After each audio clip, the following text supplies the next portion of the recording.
میرے سلطان، ہماری فوج جو گدیق احمد پاشا کی قیادت میں تھی، انہوں نے اطالیہ کے شمال میں اترانتا کا قلعہ فتح کر لیا ہے اور عثمانی فوج نے اطالیہ کی جانب پیش قدمی شروع کر دی ہے۔ روم کی فتح کے لیے وہ آپ کے اور آپ کی فوج کی آمد کے منتظر ہیں۔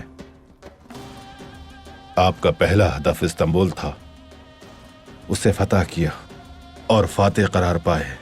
جب آپ روم کو فتح کر لیں گے تو اپنے دوسرے ہدف کو بھی پا لیں گے انشاءاللہ۔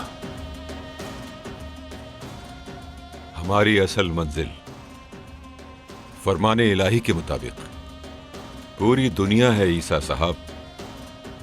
جہان پہ حکومت کرنے کے لیے ہمیں بحیرہ روم کو فتح کرنا ہوگا اور اس مقصد کے لیے ہمیں پیش قدمی کرنی ہوگی، یعنی پورے جہان پہ حکومت کے غرض سے ہمارا اگلا ہدف بحیرہ روم ہے۔